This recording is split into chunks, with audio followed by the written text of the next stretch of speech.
would like to welcome to the Way Back Country Jamboree today a true pioneer of country music and radio.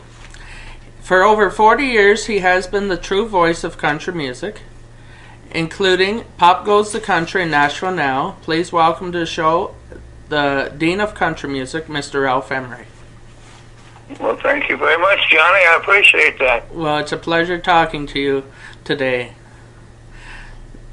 So let's go back to 1933. On March 10th, you were born in McEwen, Tennessee. I was born actually on a farm out south of McEwen, Tennessee. Okay. About 7 miles out in the country. Yes. On a family farm. Okay. And what are your earliest musical memories from that time period? Well, I don't have many. I found my mother's baby book that she kept on me. Found it after she was deceased. And she mentioned that during the time I was very, very young, that WSM was my favorite radio station. Yes. So it's kind of ironic that I went to work for them many years later. Yes, yes. Okay. And so let's start with Paris, Tennessee, with WTPR radio. Yes. What was your early days in radio like there? Well, I was in radio school. Okay. And my teacher was John Richburg. Okay. John he was a legendary rock and roll rhythm and blues disc jockey. But a good teacher. I learned a lot from John. And he got a call one day from WTPR asking if he had a student that could fill in for a week on the radio. And John sent me down there.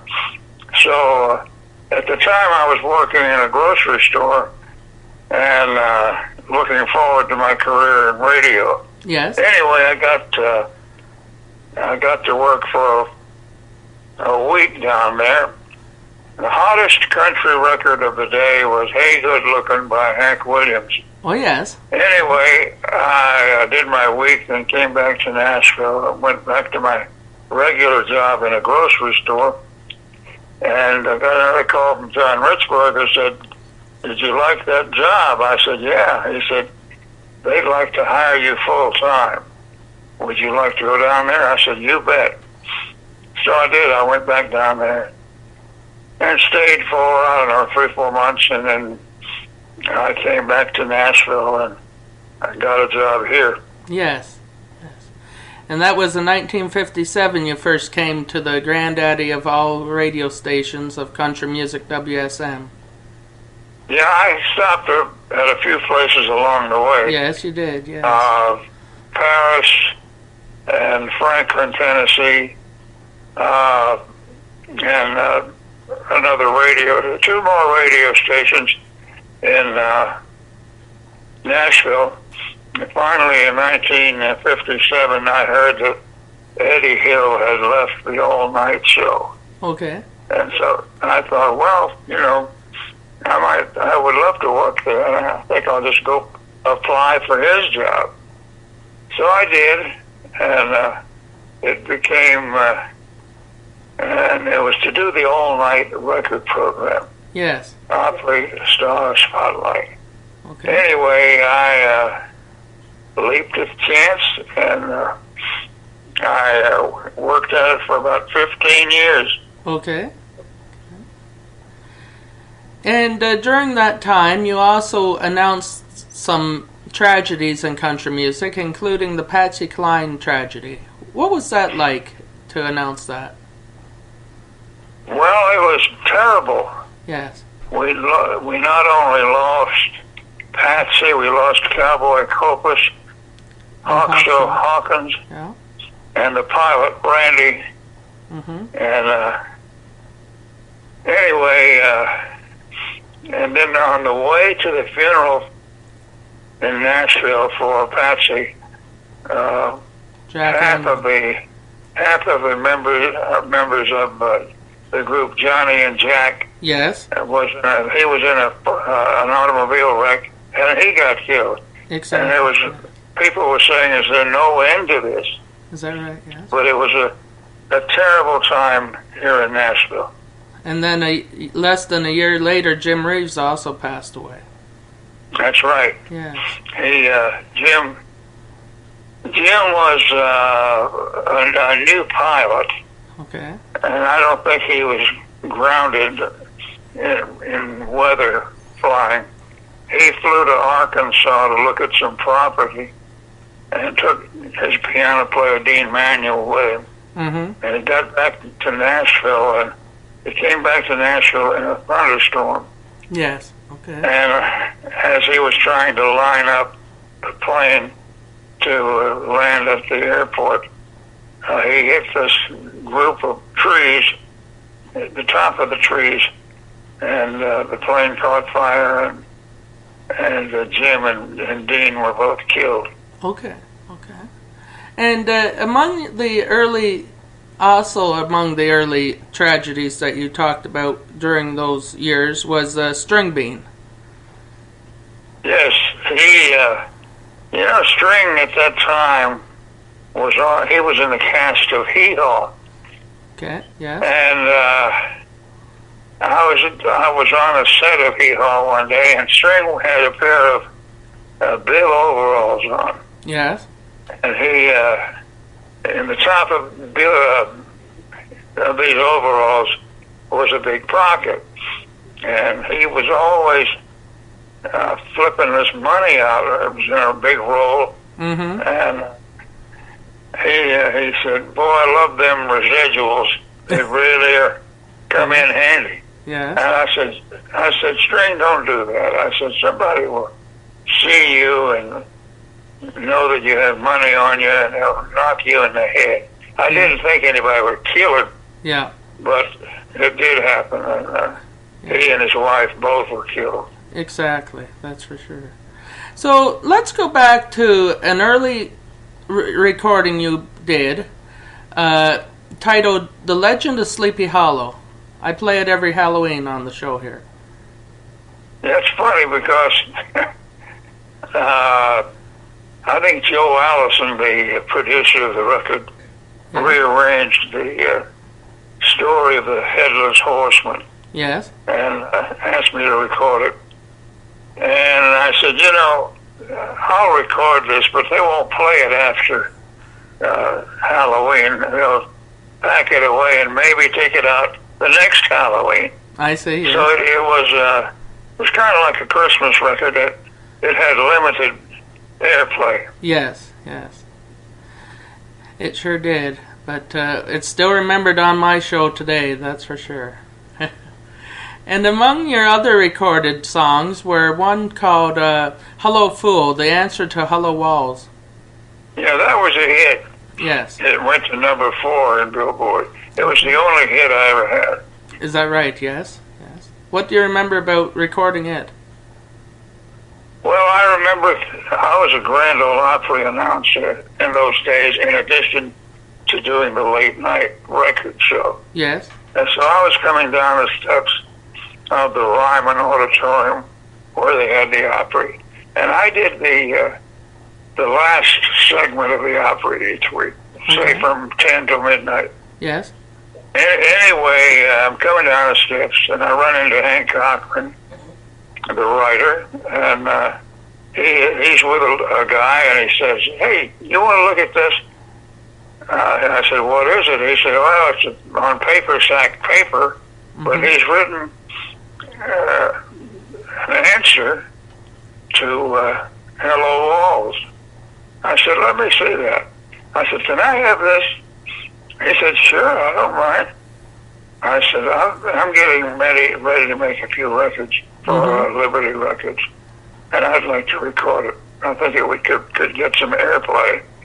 And I did, and it did, in fact, get some airplay and went all the way to number 4 in Billboard. And I said to somebody else, I said, there's nothing to this. I said, I made one record and I had one hit. Yes. Of course, that did not speak to the other records I had out, and they were not hits. Now let's step into the Ralph Emery Nashville Now years. What was that program like for you? Did you ever see it? I have, yes. My father used to record the show every night it played, and I grew up watching a lot of those old shows. Yes, with Shotgun Red and all that. Yeah. Well, there was one key man Okay. that gave me a lot of work. His name was Elmer Alley. Okay. And Elmer called me one day and he said, the Nashville Network is about to go on the air, and we have this nightly, in the beginning it was 90 minutes. We have this nightly 90-minute show, and Elmer brought in me and a director, and we went to a local restaurant in Nashville and tried to iron it out, make sense of it, and to figure out what we were going to do with it. And so when the Nashville Now went on the air, the first night I think was like 5 hours long. Oh, yes. But yes. then we settled down to our regular hour and a half, 5 nights a week. And it was in the beginning, we worried that, we were unproven, and we worried that we could get anybody to come and be a guest on it. Yes. But certain people really were supporters of that. Barbara Mandrell was one, Merle Haggard was another one, and several others, Conway Twitty. And they told their friends about the show and gave it their support. And we started in March of '83, and we went to November of '93. Yes, okay. So we were on for 10.5 years. Yes, okay. And tell us a little bit about your sidekick there, Shotgun Red. Well, he came later, possibly maybe a year later. Okay. I had 2 television shows at the same time. Yes, you did. I had the show on TNN, and then on Channel 4, the NBC station, I had a morning television show. And as Red used to tell it, he had a Nashville representative take him around for some PR, and he came out to my morning television show, and he came in unannounced. Oh, yes. And there were some Boy Scouts, Boy Scouts sitting in the audience segment of the studio, and they were laughing at him. So I went, after the show was over, I went back to see what all the laughter was about. And Shotgun Red went into his routine. Yes. And I said, I think I could possibly use this. So I went back to my boss, Elmer Alley, and I said, Elmer, I found this guy from Minnesota, and he's like a little cowboy. And he's very glib and very, very smart, and he ad-libs well. Yes. I think it would be a good addition to Nashville Now to include him. So he agreed, and I think in the beginning we sent him an airline ticket once a week, I suppose. Okay. Anyway, he would fly down, do his one night, and go back to Minnesota. Yes. Finally, the management agreed that he could be on more than that, so he picked it up and moved to Nashville. Yes. Okay. And we became lifelong friends. One of the saddest moments in my life was a year ago. Yes. In January, when I heard the news that Steve Hall, who was the voice yes. of Shotgun Red, I heard that he had died. Yes. And I called his son to confirm his death, and it was a terrible way to start a brand new year. Exactly. I hear you. I must tell you that the Papa was as real to me as anybody else. He had a personality of his own, and he could ad-lib with anybody. Is that right? Yes. Yes. He was a terrific human being to work with. Was he? Okay. And among I was talking about songs you had recorded. You and Red recorded Wilbur the Christmas Mouse. Yeah, Ray Stevens' partner wrote that. Okay.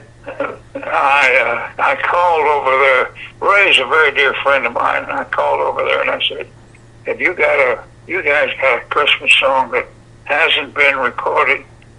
And Buddy, who I was talking to, said, "Yeah." And I know, looking back now, I know he didn't at that time, but he got busy and wrote Wilbur the Christmas Mouse.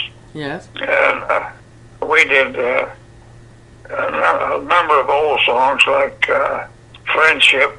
Yes. Yes. And I've forgotten what else we put on that album. It's been a long time. Has it? Yes. Okay. And in my opinion, Mr. Emery, you gave respect to country music at a time period when it was thought to be just hillbilly music. What is your thoughts on this?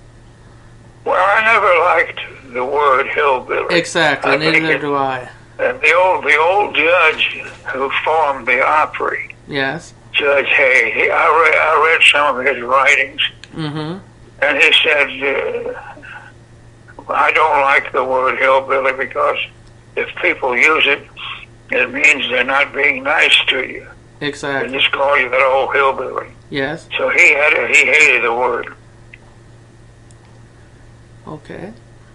And so tell us a little bit about you bringing country music up to respect, if you would. Well, I think in some of my writings, I had said that one of my missions was to bring class to country music. Which you always have, yes. I'll be the first one to admit that, yes. And the class meant that the music was too good and written by guys a lot smarter than other people who came up with that music. And I said, these people are very smart, and they're so smart they're making a heck of a lot more money than everybody else. Yes. Yeah.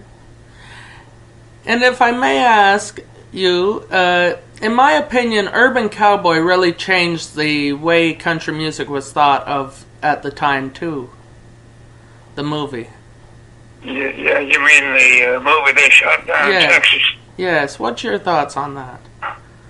Well, I mean, it was a first-class movie. They spent a lot of money on the cast, and it made a star out of John Travolta. Yes, okay, yeah. And anyway, the music, like Johnny Lee's... Picking Up Strangers. Well,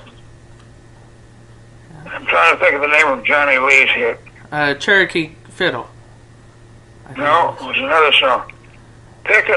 Picking Up Strangers. Yeah. Yeah. Anyway, it gave Mickey Gilley and Johnny Lee some new life in their careers. Yes. And it did a lot for our industry. Yes. And we got on to radio stations that heretofore had not played any country music, but they were the type radio station that played whatever was in vogue at the time. Yes. And a lot of them jumped on it as long as the movie was out. Okay, sure. And may I ask you, the great master of country music interviews, this is a question I've long wanted to ask you. What is the secret to a successful interview? Well, the secret is to find a guest who will talk to you. Yes, okay. You know, if you interview certain people, they don't like to be interviewed, and they don't give you much of a reply. That's what I found. It's always best to do your homework. Yeah. If you don't know the person, you find whatever information you can find, and you go for that in your Q&A. Yes. Okay. And it's awfully important to know what you're talking about. Exactly. I hear you there. Yes.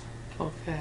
And if I may ask you a couple more questions before we end the show today, who was or wasn't your favorite guest during your career? Excuse me? Who was or wasn't your favorite guest during your timely career? Oh, that's an unfair question. Is it? I mean, there were so many. Yes. I'll tell you, Tom T. Hall was one. Yes. Ray Stevens was another. Yes. Reba McEntire. Okay. And of course, I mentioned Barbara Mandrell. Yes, yes. And then Dolly, of course. Dolly always had more to say than Oh, yes. than you expected. Is that right? And, yes. Yes. She could take the interview and run with it. Amazing. Yes. So these were some of my favorites. Okay. And if I may ask, what is your favorite memories of Tex Ritter? I know you and him spent a lot of nights at WSM. Well, he became, when I had left the all-night program. Yes. Okay. And so they tried somebody else, and they weren't happy, and so they put Grant Turner on the all-night show, and his wife got upset about it. So they called me one day and they said, Grant's wife is upset. Would you come to the all-night show again? And I said, could I have a little more money? And they agreed. And they said, you'll be working with Tex Ritter. And I said, that'll be fun, because I've never worked with a partner. Yes. And I had met Tex at, I think, a department store in Nashville when I was a kid. Oh, yeah. He came through plugging his record. Anyway, he was a gentle soul. His wife, Dorothy, was a gentle soul. They were class people. Yes. And interestingly, Tex, in his life, had met so many people. You could mention a name, and Tex would tell you, yeah, I met him. And I said, what's he like? And he'd tell me all about the guy. Yes. And so... He died way too young. He sure did, and so did his son, John. That's for sure. Yes. Yes. So, my last question for today, and then can I get a promo from you? Sure. Sure. So how would the great Ralph Emery like to be remembered, if I may ask that? How would Ralph Emery like to be remembered? Well, that he tried to bring class to country music. And you sure have. I will admit that. You have always brought class to country music, and you always will, sir. It's been a pleasure talking to you today. Thank you. I'm retired now. I don't work much anymore. I know that, yes. In March, I'll be 88. Yes, Well, thank you very much for calling. Well, and anytime you want to do it again, I'll be more than happy to have you on.